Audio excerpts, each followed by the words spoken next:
계속하겠습니다. 20페이지 보실까요?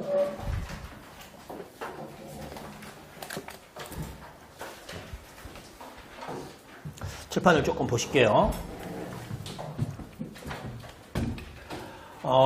단기순이익이라고 해볼게요. 그러면 우리가 수학적인 공식을 갖고 한번 살짝 얘기해 볼게요. 뭐에서 뭘 빼는 거죠? 크게. 수익에서. 비용이죠?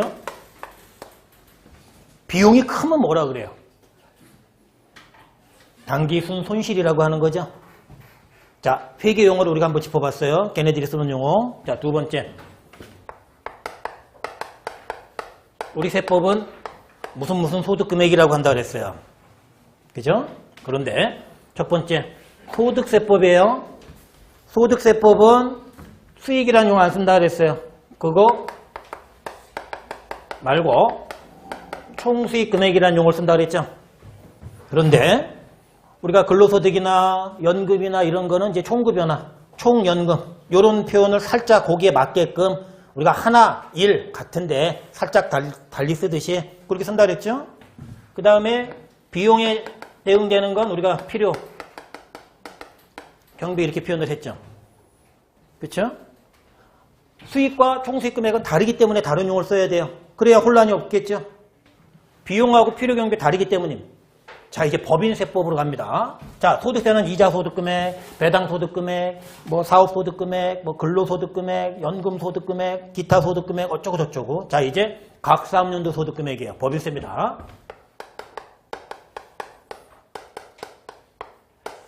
자, 법인세법이에요. 자, 소득세는 소득원천서를 근간으로 한다 그랬어요. 순자산 증가서를 근간으로 한다 그랬어요. 소득원천서이죠. 그럼 저는 소액주주예요. 삼성전자. 그럼 장내에서 팔았어요. 그러면 과세 돼야 안 돼요. 그러니까 총수익 금액에 해당하지 않죠. 근데 난 법인이야. 근데 팔았어. 그럼 순자산 증가해야 안 해요. 내가 옛날에 산 돈보다 비싸게 팔면. 그럼 과세가 돼야죠. 이제 다른 용어를 써야 돼. 또 총수익금이라는 용어를 쓰면 안 된다는 거죠. 그러면 세법이 어떤 용어를 골라 써야 되느냐, 수익을 쓸 거냐. 자, 이제 보세요. 회계는 외부 정보 이용자들한테 의사결정 내리는데 조금 도움이 되는 걸 목적으로 하는 거죠. 그렇죠? 그런데 세법은 외부 정보 이용자들한테 의사결정에 도움을 주자고 만든 제도가 아니에요. 공평하고 정확한 세금 그거 납부하고 받고 좀 이렇게 내는 거지. 그럼 잘 생각해 보세요. 자, 지금 제가 삼성전자 주식을 갖고 있는데요. 언제 산 거냐? IMF 전에 샀어요. 아직도 기억이 나는데요. 97년, 8년 이때요. 삼성전자 주가가 4만 원 정도 했을 거예요. 그러다가 한참 올랐다가 액면 분할해가지고 지금 한 7만 원대 하나 왔다 갔다 하나요? 여기서 또 엔비디아의 납품 어쩌고 때문에 또 어제도 삐끗하던데 이게. 근데 우리가 이제 보시면 근데 만약에 액분이나 액면 분할이나 이런 거 없다고 칠게요. 근데 제가 그때 4만 원 주고 샀다고 해볼게요. 근데 지금 올해 말 현재 100만 원이라고 가정해볼게요.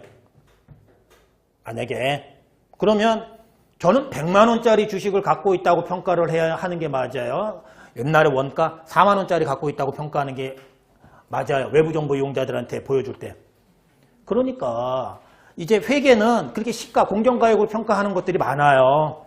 적정 가치를 보여줘야 된다 해서. 그렇죠? 근데 잘 생각해 보세요. 그럼 제가 강남 땅을 90년도에 1억 주고 산 거야. 강남역 사거리 앞에. 근데 지금 한 100억대.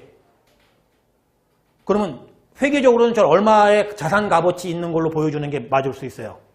100억. 근데 저 99억 벌었어요. 벌 가능성이 높은 거예요. 벌 가능성이 높은 거죠. 미실현된 거죠.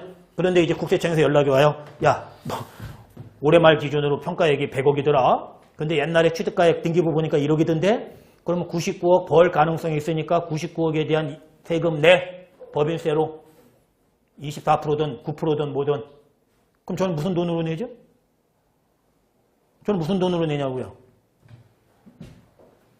담보대출 받아요? 근저당 설정하고 뭔 세금을 대출받아서 내요. 세금의 기본 걷는 그 범위는 내가 이만큼을 벌었어. 요만큼 생활비 쓰고 요만큼 세금 내고 요만큼 저축하고 뭐 이렇게 쓰는 거지 세금 내고 남은 돈 갖고 생활해. 이건 아닌 거예요. 그렇죠? 그러니까 실현된 거예요? 미실현된 거예요? 미실현된 거니까 과세할 수 없는 거예요. 그래서 세법을 우리가 지배하는 대원칙 가운데 하나가 이중과세 금지 원칙이 있고요. 또 하나가 미실현 소득에 대한 과세 금지 원칙이 있어요. 실현되지 않은 거에 대한. 이게 근데 회계는 가치를 측정하는 문제다 보니까 어떻게 해요? 뭐 공정가액법이다 해가지고 무슨 유가증권이니까 공정가액법 해가지고 뭐 평가익 잡고 어쩌고 저쩌고. 그건 걔네들이야. 근데 우리는 어떻게 해요? 회계는 팔아서 실현된 걸 처분이익이라 그래요. 근데 팔지 않고 보유했는데 공정가액과 차액을 이제 평가해 놓은 걸 평가이익이라고 하죠. 그럼 평가이익도 수익인 경우 있어요, 없어요? 있죠, 회계는. 근데 우리는 평가이익을 지금 과세 대상으로 삼으면 원칙적으로 미실현된 거니까 돼야 안 돼요? 안 되죠. 그러니까 우리는 용어를 다르게 써야 돼. 그죠? 근데 아까 소득세하고 법인세는 또 다르다 그랬죠. 손자산 증가설하고 소득원천설이니까. 그럼 삼성전자가 주식을 팔았어. 그러면 손자산 증가설에 의하면 걔는 과세가 돼야 돼요, 안 돼야 돼요? 과세가 돼야 돼. 근데 개인 저 같은 소액주주가 삼성전자 주식 팔아서 재미본 건 과세가 안 되니까 총수익금액에 들어가면 안 되죠. 그러니까 또 다른 용어가 필요한 거야. 그럼 이제 뭘 택할 거냐? 입금이에요. 법인세법상 수익을 일컫는 용어입니다. 입금. 근데 저는 개인적으로 마음에 안 드는 용어예요. 왜냐하면 용어 자체가 어렵다라는 느낌이 와요. 입금? 뭐지? 뭐 이런. 근데 비용이죠. 회계는. 소득세는 필요경비죠. 자, 법인세는 또 달라요. 그걸 손금이라 그래요. 법인세법상 비용을 일컫는 용어예요. 이 용어는 더 마음에 안 들어요. 그러니까 입금, 손금이 뭐예요? 일단 거부감부터 드는 용어야. 거부감부터. 이게. 자, 그럼 이제 보세요.